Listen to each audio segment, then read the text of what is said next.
The afternoon sun painted golden streaks through Sweet Memories Bakery's lace curtains.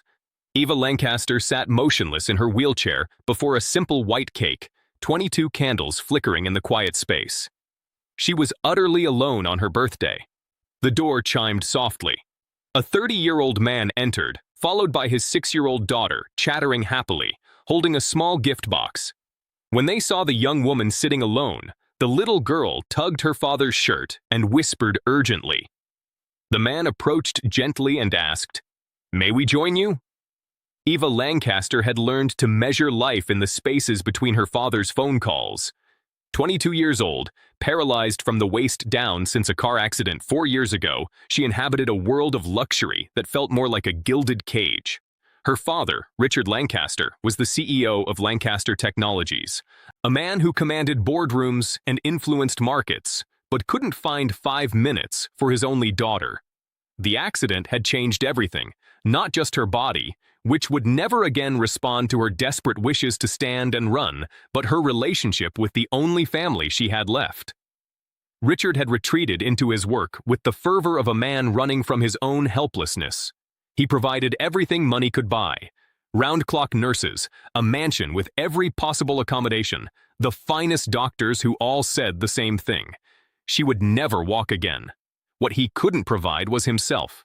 Eva had grown accustomed to birthdays marked by bank transfers and brief text messages, to holidays celebrated with staff who were paid to care, to a life where her wheelchair wasn't just a physical reality, but a symbol of the distance between her and the rest of the world. Daniel Morris carried his grief differently. A 30-year-old widower who worked with his hands as a carpenter. He had Discover more side-by-side video transcript, language translation software, translation support feature, raised his daughter Lily alone for 5 years since his wife Sarah died during childbirth, where Richard Lancaster fled from pain. Daniel had learned to live alongside it, teaching his daughter that sadness and joy could exist in the same heart. His workshop smelled of sawdust and possibilities. Each piece of furniture he crafted a meditation on permanence in a world where nothing truly lasted.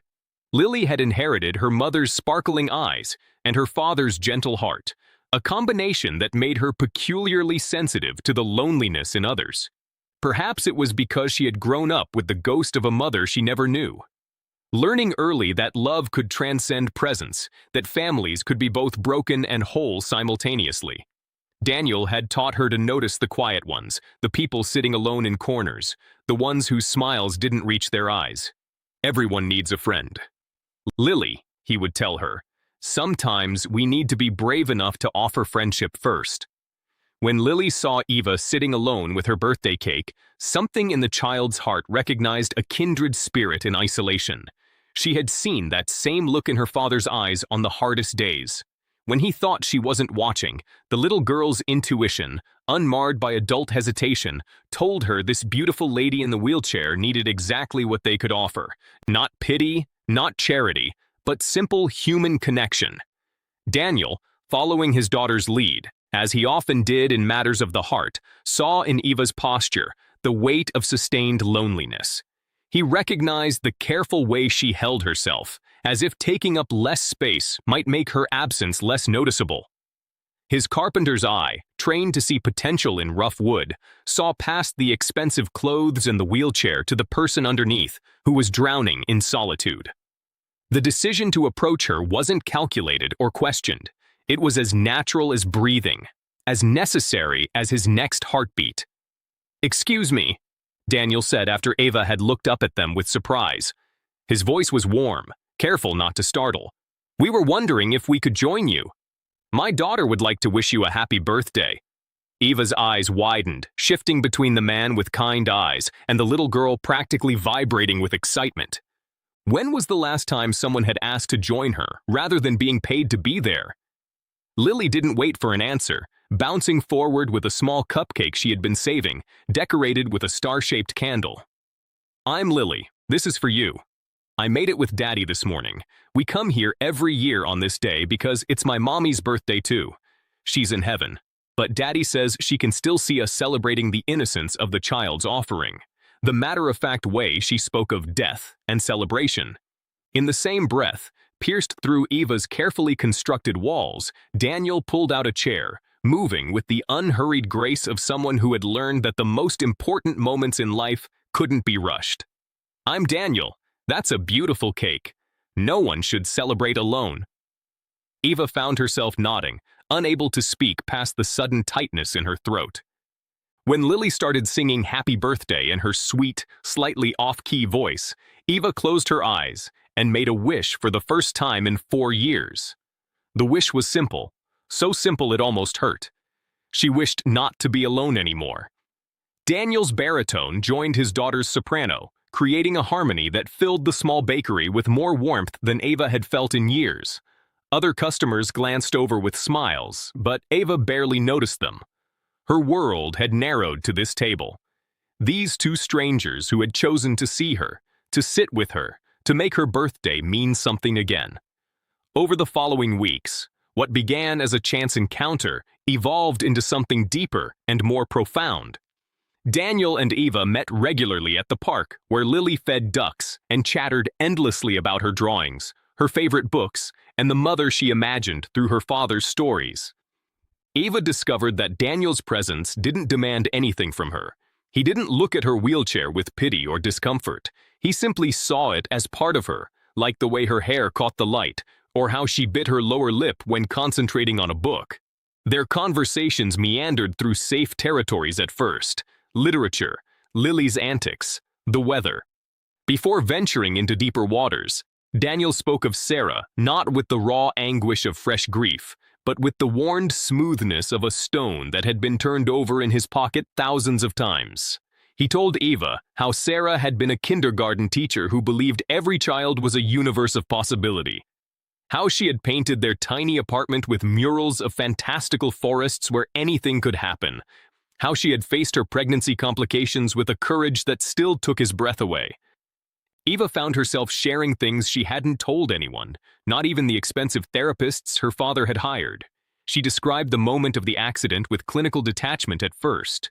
The drunk driver who had run the red light, the sensation of flying through the air, the strange peace before the pain. Then, gradually, she revealed the deeper wounds, waking up to her father's CEO mask firmly in place as he discussed her care with doctors, as if negotiating a business deal. The slow realization that she had become a problem to be managed, rather than a daughter to be loved. The endless days in the mansion where every need was anticipated, except the need to be seen as more than her disability. Lily would often interrupt these heavy conversations with the perfect timing children possess, dragging Eva into her imaginative games where wheelchairs could fly, and sadness was just another color to paint with. The little girl had decided that Eva was essential to her world, frequently asking, "Are you happy today, Miss Eva?" with the serious concern of a tiny therapist. One afternoon at their usual coffee shop, while Lily was absorbed in coloring at a nearby table, Daniel watched Eva laugh at something the child had said, and he felt something shift in his chest. It wasn't the dramatic lightning strike of new love, but rather the gentle recognition of possibility, like the first green shoot pushing through winter soil. Eva must have sensed his gaze because she turned to him, and for a moment, they simply looked at each other. The coffee shop faded away, and there was only this.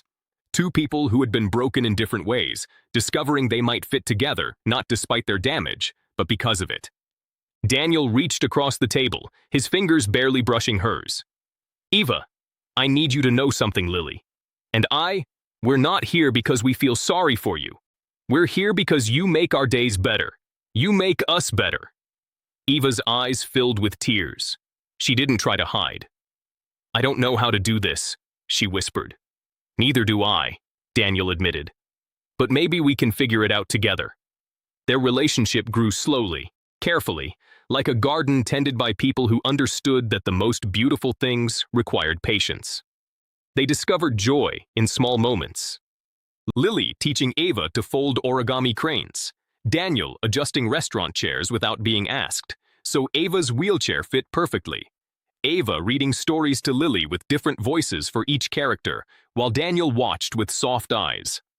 The universe of their small healing family might have continued to expand gently, But Richard Lancaster had been watching from the shadows of his corporate tower. He had hired private investigators the moment his household staff reported that Eva was spending time with inappropriate company.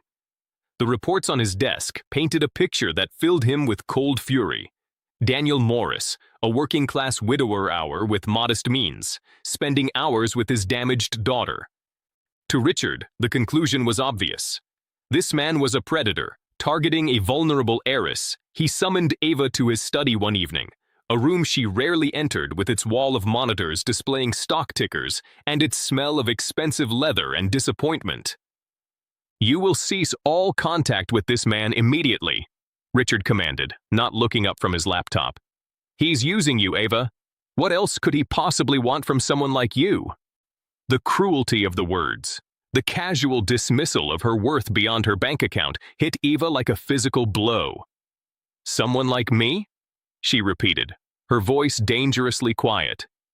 "You mean your broken daughter? The one you can't stand to look at because she reminds you that you're not actually God." Richard finally looked up, his face a mask of controlled anger that Eva remembered from hostile takeover meetings she'd witnessed as a child. "I'm protecting you.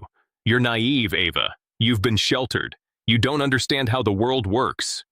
Eva laughed, a bitter sound that seemed to surprise them both. "Sheltered? I've been imprisoned. There's a difference.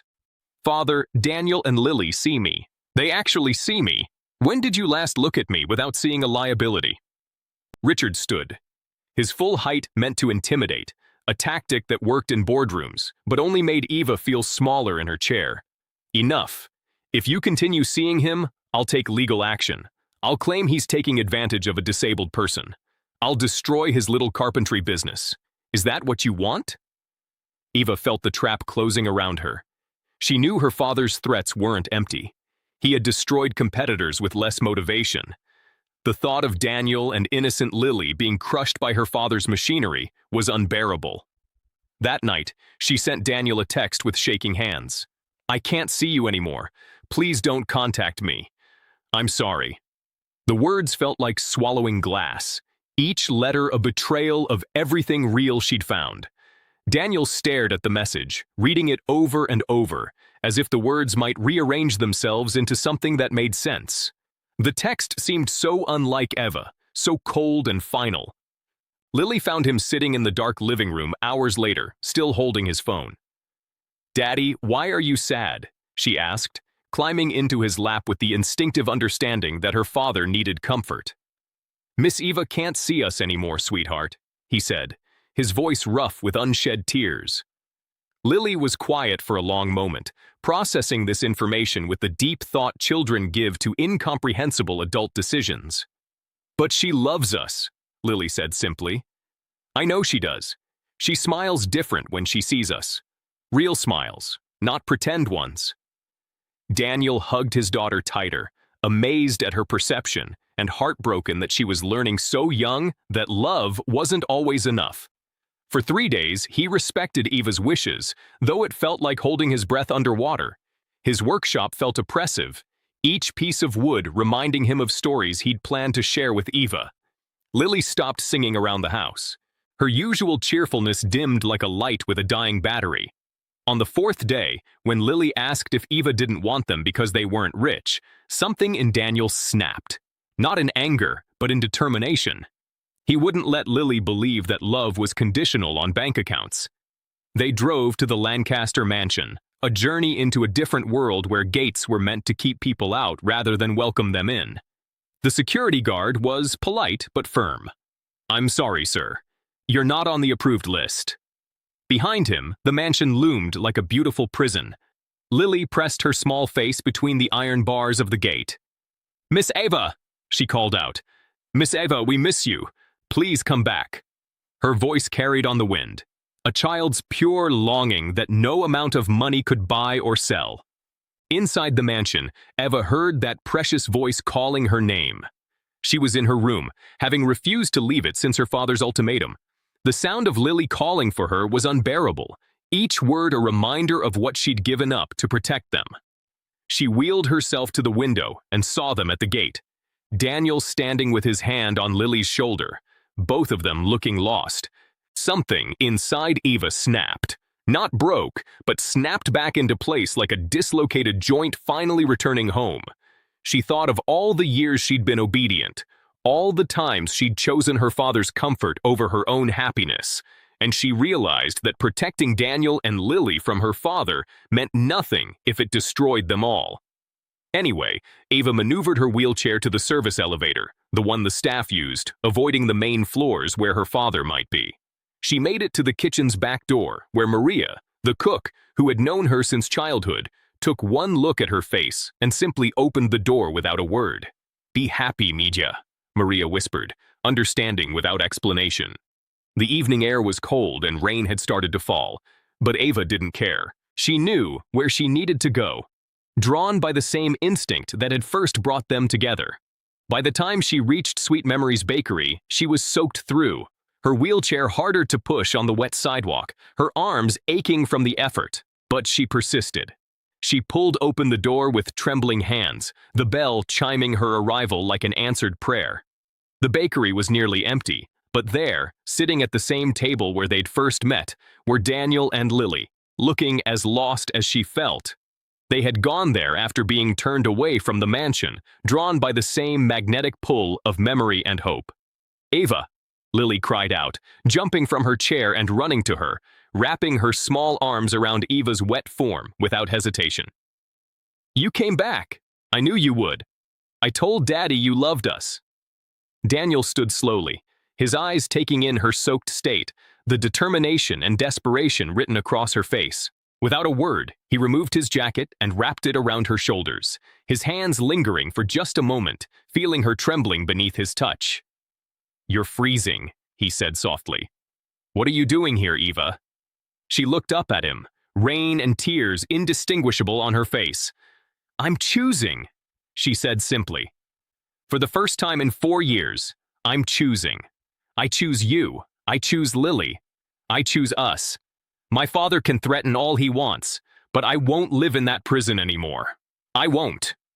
Daniel knelt beside her wheelchair, bringing himself to her eye level, his own eyes wet with emotion. "Ava, are you sure? Your father could make things very difficult. He could hurt us financially, legally." Ava reached out, cupping his face with one cold hand, feeling the roughness of his jaw, the warmth of his skin. "Let him try. I've already lost the use of my legs. I won't lose my heart, too.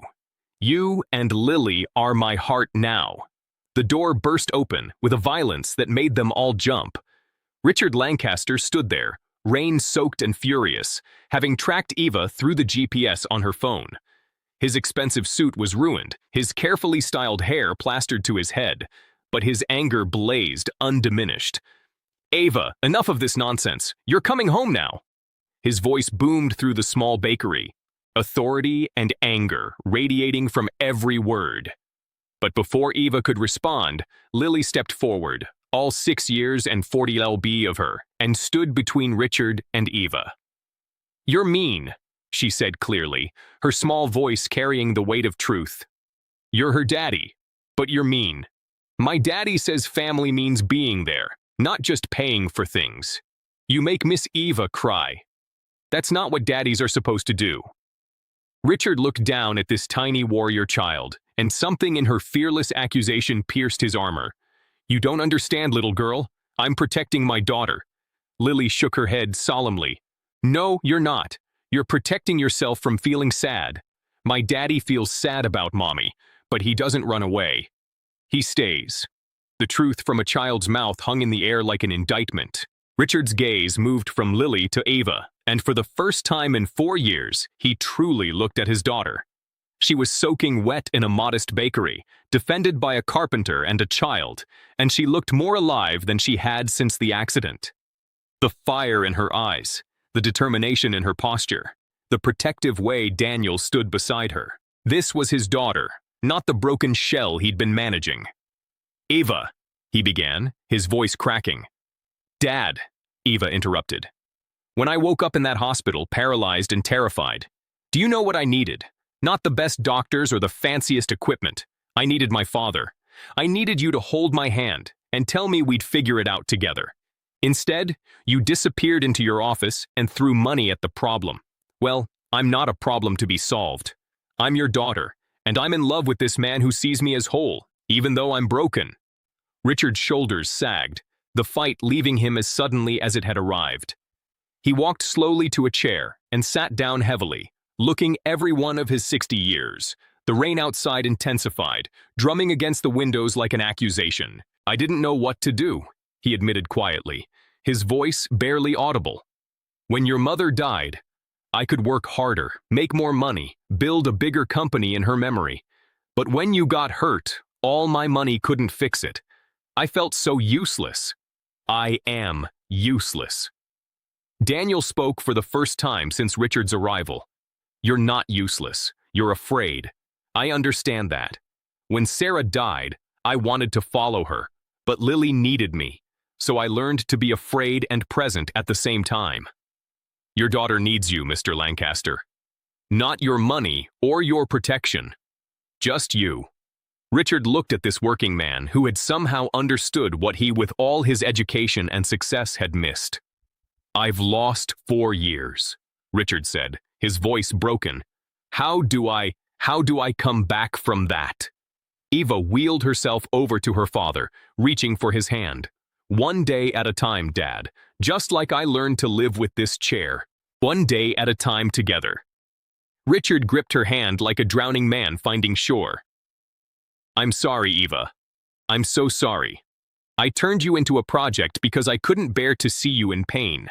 But I see now that I caused you more pain than that accident ever did." Lily, with the perfect timing of a child who sensed the storm had passed, piped up. "Does this mean we can all be a family now, because I really want Miss Eva to be my mommy?" The innocent question broke the remaining tension, drawing watery laughs from all the adults. Richard looked at his daughter, then at Daniel, then at the little girl who had shown more courage than most adults ever would. "If you'll have me," he said quietly. "I'd like to try. I'd like to learn how to be a father again. A grandfather, maybe." Eva squeezed his hand, tears flowing freely now. "We'd like that, Dad. We'd all like that very much." 1 year later, Sweet Memories Bakery was transformed with white ribbons and fresh flowers for an afternoon that would blend celebration with remembrance. It was Eva's 23rd birthday, but more importantly, it was her wedding day. She had chosen to have the ceremony in the place where her life had truly begun, where a stranger's kindness had opened a door she thought had been forever closed. The guest list was small but meaningful. Daniel's fellow carpenters, who had become like brothers to him, some of Eva's old friends who had reconnected once she left her father's prison, the bakery staff who had witnessed their love story unfold, and Richard, who stood ready to walk his daughter down the aisle. The aisle itself was wide enough for her wheelchair, which Lily had decorated with flowers and ribbons until it looked like something from a fairy tale. Eva wore her mother's wedding dress, carefully altered to flow gracefully around her chair. And when she smiled at Daniel waiting at the makeshift altar, she was radiant with a joy that seemed to light the room from within. Richard had changed dramatically over the past year. He had stepped back from day-to-day operations at his company. Promoting longtime employees and trusting others for the first time in decades, he attended Eva's physical therapy sessions, learning how to help with exercises and transfers. Most importantly, he had learned to sit with his daughter in silence, not needing to fix or manage anything, just being present. He had also formed an unexpected friendship with Daniel, finding in the younger man a wisdom that had nothing to do with stock portfolios or market strategies. They would spend evenings in Daniel's workshop, Richard learning to work with his hands for the first time in his life, discovering the meditation of creating something beautiful from raw materials. When Richard walked beside Eva's wheelchair, his hand resting lightly on her shoulder, his eyes were wet with tears he didn't try to hide. "You look beautiful, sweetheart," he whispered. "Your mother would be so proud." Eva squeezed his hand. "She would be proud of you too, Dad, for finding your way back." As Eva reached Daniel, Lily stood beside him as the flower girl, bouncing with excitement in her yellow dress that matched the sunflowers in her hair. The ceremony was simple, officiated by the bakery owner who had witnessed their first meeting and felt invested in their love story. Daniel's vows were straightforward and profound. Eva, you've taught me that love isn't about finding someone perfect, but about finding someone whose broken pieces fit with yours to create something whole. I promise to push your chair when you're tired, to carry you when needed, but most importantly, to always see you, not your disability, as the incredible woman who saved Lily and me from a life half-lived. Eva's vows brought tears to everyone present. Daniel, you and Lily didn't just accept my limitations. You showed me they don't define my possibilities. You've given me a family, a future, and a love I thought only existed in the books I read. I promise to be the mother Lily deserves, the wife you deserve, and to never let a day pass without choosing us over and over again. When they kissed, Lily cheered so loudly that everyone laughed, breaking the sacred moment into something even better. Pure, unbridled joy. The reception was held right there in the bakery with Daniel's carpenter friends playing bluegrass music and everyone dancing, including Eva, who spun her wheelchair with abandon while Lily danced circles around her. Richard surprised everyone by taking the microphone and speaking publicly for the first time about something other than business. I spent most of my life thinking success meant never showing weakness, never needing anyone. My daughter and her new family have taught me that real strength comes from vulnerability, real success from connection. Daniel, thank you for seeing what I was too blind to see. Lily, thank you for your innocent wisdom that cut through years of my foolishness. And Ava, my darling daughter, thank you for having the courage to choose love despite my failures. Your mother always said, I work too much.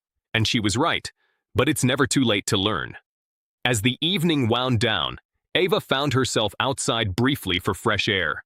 The stars were bright above the city, a rarity that felt like a blessing.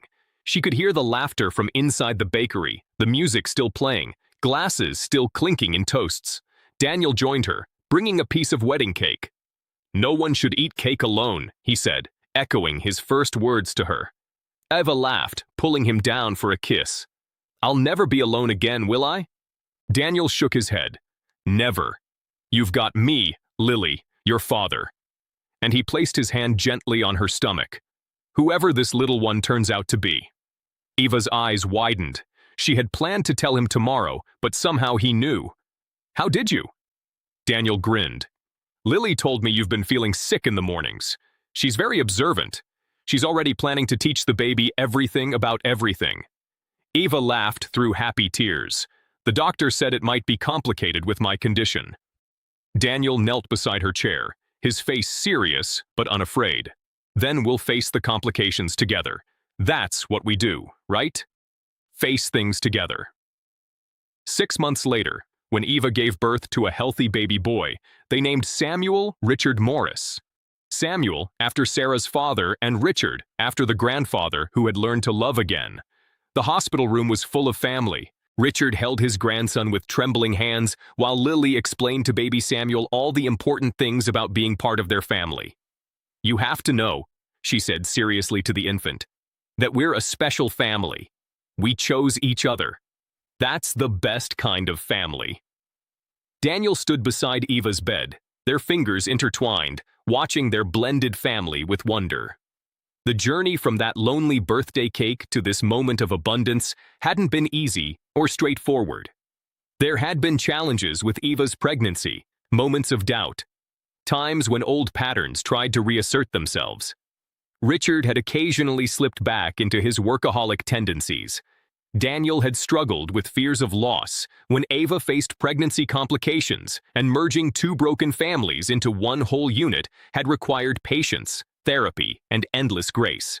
But they had learned that healing wasn't a destination, but a journey taken hand in hand, wheel by wheel, step by step. They had discovered that love wasn't about perfection, but about showing up day after day, especially when it was hard. Eva looked around the room at her father, cooing over his grandson, at Lily, making the baby laugh with silly faces, at Daniel's eyes full of love and gratitude, and she thought about that wish she had made on her 22nd birthday. She had wished not to be alone. The universe, in its mysterious wisdom, had given her so much more. A love that saw past limitations, a family forged from loss and hope. and a future that proved that sometimes the most beautiful gardens grow in the most unexpected soil. As baby Samuel wrapped his tiny fingers around Ava's pinky, she whispered a prayer of gratitude for the broken road that had led her home. Outside the hospital window, the same stars that had witnessed her lonely birthdays now watched over a family that had chosen each other again and again, and would continue choosing each other for all the birthdays to